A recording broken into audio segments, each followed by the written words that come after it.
Hello. I quickly wanted to share a couple clips from Josh Homme's Reddit AMA. Josh is the lead singer and guitarist, one of the guitarists of Queens of the Stone Age. And I have always admired Josh's approach to his art. And, I saw a documentary he was in slash made called American Valhalla about his work with Iggy Pop on post-pop depression, and there was a Q&A after, and I got some really good insights into the way he approaches his art that I very much appreciated, and he kind of rehashed a little bit of that in these clips, but the key thing that I think I want to share is the idea of leaning into the art side of making art, film in our case, and not the commerce side. I think the commerce side pushes people to think they need certain gear or need to follow a trend. Right now, just looking at my YouTube For You page, whatever, it's like a lot of guys holding a mic really far away, usually sometimes in 4:3 dehancer overlay. Because they're all, and a lot of these channels, which I've seen a lot of these channels are gear review because it's fun. Gear's fun. It's fun to get free gear. I'm not at that point, but a lot of these creators are. I don't. It's not really my job. And it's profitable. When you're new, all you can think about is the equipment, and this applies to everything, not just film or photography or whatever, but like construction. Everyone wants to know what kind of drill they should get or sanding thing. Anyway, and then when there's infinite beginners, so making content for beginners is not easy, but repeatable. When you are further along in your career, that stuff is either second nature or irrelevant. In any case, I almost wanted to share these clips with no context, but I'm me and I like to talk. So I'm going to show you these and then we'll wrap it up. So this is someone else that says, "Good day from Australia. Hope you had a good time whilst you were here last month. I wanted to ask for your advice on where novice guitar players should start with guitar pedals. What would you suggest be on a basic board, and how does one navigate the endless sea of pedals out there without breaking the bank?" Well, I mean, pedals are kind of like a spice rack, you know? So I think you need the basic building blocks. I kind of prefer overdriving an amp than having tons of different distortions. And if I'm going to have a distortion, it should have real character to it.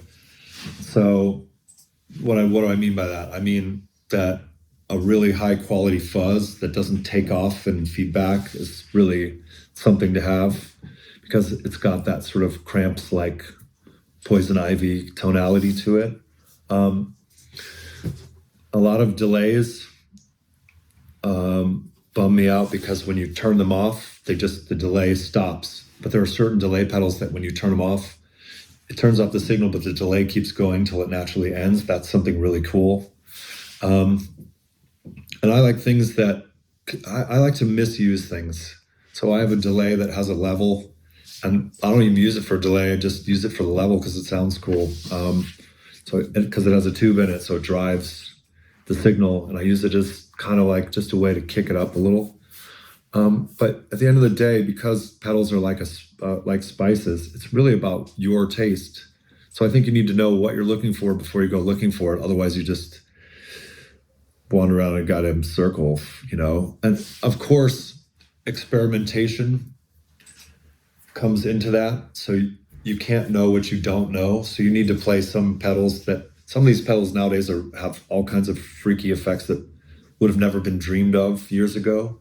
And it is in playing those that you find a use or a purpose for those pedals. But in terms of where to start for a novice, what I would do is just get the food groups: delay, reverb, you know, like an octave, a fuzz. They make fuzzes that have an octave fuzz. You know, you give yourself a chance to see what those combinations are, and then in working with those, get experimental afterwards. But certainly, I've written songs just because a pedal sounded a certain way. You know, I'm also a fan of wah pedals, and not just for wahing them, but leaving them sort of half cocked in a certain position, because you get a lot from a pedal like that just by leaving it somewhere. It's like many pedals in one. Okay, there's some nerding shit for you. You know, the reason I don't really go through my rig is because I think the discovery of, I know it's cool to figure out and hear what people do, but I think I've always enjoyed the discovery, the journey, the experience of being an explorer in all of this. I tend to use a lot of things incorrectly, or I call it the unsupply, undemand theory. You don't need a lot of what you've already got. There's Les Pauls, Marshalls. That's happening so much. You don't need me to do that. So I don't do that. You know, it's a classic combination, chocolate and peanut butter. I get it. But you don't need me to do that. So I'm looking for the unsupply and demand. I'm looking for the space between things. That's where I would like to fit in. That's my suggestion to anybody. I don't go through my rig because I worked really hard to have a sound that's different, and I want you to chase me. I don't want to tell you. I want you to chase me. This is hide and go seek. Find me. And I think what you will find is not me, but you'll find yourself on the search to see what I'm doing. And that's what this is all about. But my advice is always use the wrong stuff incorrectly. 2 wrongs don't make a right, but 40 wrongs make a weird. Anyone that tells you there's rules is lying to you because they want you to work for them. So again, he's talking about gear here. But there's 2 things I want to touch on. One, he gives advice on like a starting point. And I think that's relevant in I'm talking to beginners here. I think that's relevant in your journey as a filmmaker, creator, whatever you're doing. And again, this doesn't just apply to film. And like he said, it is fun to know what the people you look up to are using. But I think what's more important is, as he said, finding yourself in that journey. And I think he didn't say it explicitly, but the idea of, in his case, listening to someone and then trying to find how that sound was made without getting the answers, like the legitimate, like, here's his pedal board, is part of the fun, that exploration. Because of the way the internet is now, it's very easy to figure out precisely what the answer is. And for art, that's not conducive to being an artist. That's conducive, you don't learn anything by just being given the answer. When we were in school, or if you're in school, knowing the answer is one thing, but like if back in high school, I don't know if they still do this, but in the back of the math book, there would always be like the odd answers, so you could check your work. The odd numbered answers, I mean. And you don't learn anything by just writing those down and getting your grade, right? You're supposed to learn about it. And the same thing is true with art. You need time to explore and find out what you like. And it also, by doing that, you create your own voice. If you get an FX3 dehancer and whatever lens is popular, the Sigma 18 to 35 is certain. I've shot the hell out of that thing. You're going to look like everyone else. If you're doing that, hold the mic, sit really far back, not quite cutty anymore. Actually, I am a fan of the things not being quite so cutty anymore, but you're going to look like everyone else. That's not your voice. You're stealing someone else's voice or borrowing. And again, as a beginner, you're going to be, that's stumbling block city, go for it, but that should not be your goal to match what someone else is doing. A big one for the longest time was like getting an Alexa Mini and a Cook S4. There were certain people who just used that as a crutch. They would not shoot with anything else. That was their standard. And it is good to have a fallback that works, but it doesn't feed your artistry. I can't remember who said it. I think it was an author. It might have been like Stephen King or someone, but they said that if you want 2 hours of good writing, you need like 4 or 6 hours of uninterrupted time. And that's because you need to think and let inspiration. Another thing Josh Homme says is you need to move at the speed of inspiration, or he moves at the speed of inspiration. And I love that quote because forcing yourself to create something, to hit an upload schedule, or to make a client happy or whatever, isn't art. That's commerce, and commerce is important. We all need to make a living, but the art side is important. The art side's really important. And art is all about feeling, not about technically correct. It's emotionally correct. I've said that a bajillion times on the Frame and Reference podcast. I'm going to make it into a t-shirt at some point, probably. Maybe a sticker. But another thing that David Lynch says is that you need a setup, what he calls a setup. And I think he's mostly talking about woodworking, but this applies to writing. This applies to editing. This is my office, right? In this office, I have all of my tools and whatnot, but I also have,